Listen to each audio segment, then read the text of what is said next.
हम आप सबके बीच में परमेश्वर का कुछ वचन लेकर के आई हूँ। तो मैं आज उनके लिए वचन को पढ़ना चाहती हूँ जो बहुत चिंतित थे और चिंता करते हैं।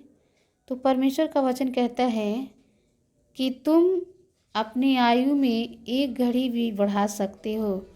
तो आज हम लोग परमेश्वर के वचन से देखेंगे और इस वचन को सुनिएगा और समझने का कोशिश कीजिएगा, तो परमेश्वर अपने वचन से आप सबके जीवन में आशीष देंगे। मत्ती 6:25 से लेकर 30 तक। इसीलिए मैं तुमसे कहता हूँ कि अपने प्राण के लिए यह चिंता न करना कि हम क्या खाएंगे और क्या पिएंगे, और न अपने शरीर के लिए कि क्या पहनेंगे। क्या प्राण भोजन से और शरीर वस्त्र से बढ़कर नहीं। वचन क्या कहते हैं कि ना तो तू अपने शरीर के लिए चिंता करना है, ना अपने प्राण के लिए, न तू भोजन के लिए चिंता करना है। और यहाँ पर कहता है कि आकाश के पंछियों को देखो, वे न बोते हैं और न काटते हैं और न खत्तों में बटोरते हैं, और फिर भी तुम्हारा स्वर्गीय पिता उनको खिलाता है। क्या करता है? कहता है कि आकाश के पंछियों को देखो, सच में ना उनके कोई भंडार होते हैं, ना उनको कोई खिलाने वाला होता है, ना कोई उनको पिलाने वाला, लेकिन फिर भी परमेश्वर उन्हें क्या करते हैं? उनका रखवाली करते हैं। यहाँ पर क्या तुम उनसे अधिक मूल्य नहीं रखते? तो परमेश्वर उनसे अधिक हमारा क्या रखते हैं? ध्यान रखते हैं। तुम में से कौन है जो चिंता करके अपनी आयु में से एक घड़ी भी बढ़ा सकता है? तो मेरे प्रियो, आप चिंता करके अपने आयु में एक घड़ी भी नहीं बढ़ा सकते हैं। आप चिंता करके कुछ नहीं कर सकते हैं, क्योंकि परमेश्वर का वचन कहता है कि तुम अपनी आयु में से चिंता करके एक घड़ी भी नहीं बढ़ा सकते हो। और वस्त्र के लिए क्यों चिंता करते हो? जंगली शोषणों पर ध्यान करो कि वे कैसे बढ़ते हैं। वे न तो परिश्रम करते और न काटते हैं, तो भी मैं तुमसे कहता हूँ कि पौलुस भी अपने सारे वैभव में उनमें से किसी के समान वस्त्र पहने हुए न था। इसीलिए जब परमेश्वर मैदान की घास को जो आज है और कल भाड़ में झोंकी जाएगी ऐसा वस्त्र पहनाता है, तो हे अल्पविश्वासी हो, तुमको वह उनसे बढ़कर क्यों न पहनाएगा। परमेश्वर का वचन कहता है कि आकाश के पंछियों को देखो, ना तो उनका खाता होता है, ना उनको कोई रखवाला होता है, फिर भी परमेश्वर उनसे बढ़कर हमारा ध्यान ख्याल रखता है। और परमेश्वर का वचन कहता है कि जो मैदान की घास है आज है कल भाड़ में झोंकी जाएगी, तो वो तुम्हारे लिए क्यों ना देगा। यहाँ पर कहते हैं आप विश्वासी हो, वो तुम्हारे लिए तो उनसे बढ़कर तुमको क्यों न पहनाएगा। इसीलिए तुम चिंता करके यह न कहना कि हम क्या खाएंगे या क्या पिएंगे या क्या पहनेंगे, क्योंकि अन्य जातीय इन सब वस्तुओं को खोज में रहते हैं। कौन रहते? अन्य जातीय इन सब वस्तुओं को खोज में रहते हैं, पर तुम्हारा स्वर्गीय पिता जानता है कि तुम्हें इन सब वस्तुओं की आवश्यकताएं है। परमेश्वर हमारा जानता है कि हमें क्या चीज़ की आवश्यकताएं होती है, उन ज़रूरतों को आवश्यकताओं को पूरा करता है। इसीलिए पहले तुम परमेश्वर के राज्य और उसके धर्म की खोज करो, तो वे सब वस्तुएं भी तुम्हें मिल जाएगी। क्या कहते हैं? पहले परमेश्वर के धर्म और राज्य की खोज करो तो सारी वस्तुएं तुम्हें क्या होगी? मिल जाएगी। अंततः कल की चिंता ना करो, क्योंकि कल का दिन अपनी चिंता आप कर लेगा। आज के लिए आज ही का दुख बहुत है। तो मेरे प्रियो, आप चिंता ना करें।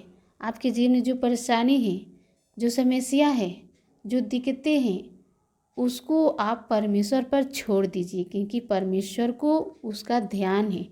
क्योंकि परमेश्वर कहता है कि आज जो है आपके पास, जैसे जिस प्रकार से आज के लिए परमेश्वर आपको उपाय करता है, उस प्रकार से कल भी परमेश्वर आपके लिए उपाय करेगा।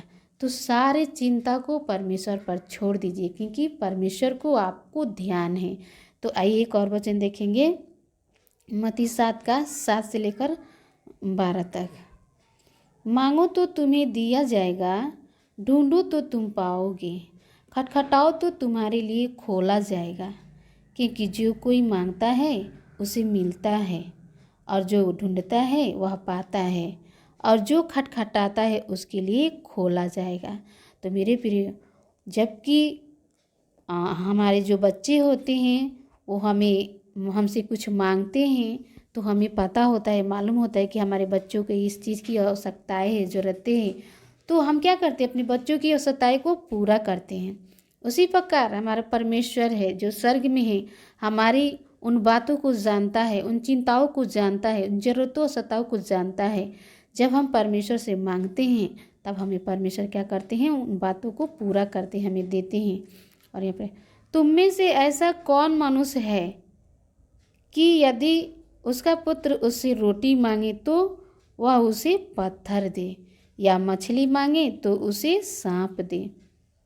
मेरे प्रिय, परमेश्वर का वचन कहता है कि ऐसा कोई माँ बाप नहीं अपने बच्चों के साथ कर सकता है कि वो बच्चा हमारे रोटी मांगे तो उसे हम पत्थर दे, या मछली मांगे तो उसे सांप दे। क्योंकि उसी प्रकार परमेश्वर भी है हमारा। जब हम परमेश्वर से मांगते हैं तो परमेश्वर हमें अच्छी वस्तुएं देना जानता है। यहाँ पर कहते उस क्या मछली मांगे तो उसे सांप दे। अंततः जब तुम बुरे होकर अपने बच्चों को अच्छी वस्तुएं देना जानते हो, तो तुम्हारा स्वर्गीय पिता अपने मांगने वालों को अच्छी वस्तुएं क्यों न देगा। परमेश्वर का वचन कहता है कि जब तुम बुरे होकर अपने बच्चों को अच्छी वस्तुएं देना जानते हो, तो तुम्हारा स्वर्गीय पिता जो स्वर्ग में है परमेश्वर, स्वर्ग का परमेश्वर आपको अच्छी वस्तुएं क्यों न देगा। क्योंकि परमेश्वर का वचन कहता है कि जब तू अपने बच्चे को अच्छा वस्तु देना जानते हो, तो जो स्वर्ग में परमेश्वर है वो आपको अच्छा ध्यान भी रखता है, अच्छा ख्याल भी रखता है। और यहाँ पर वचन कहता है कि इस कारण जो कुछ तुम यहीं पर वचन था, एक और वचन देखेंगे हम लोग, लूका 11 का 13 से।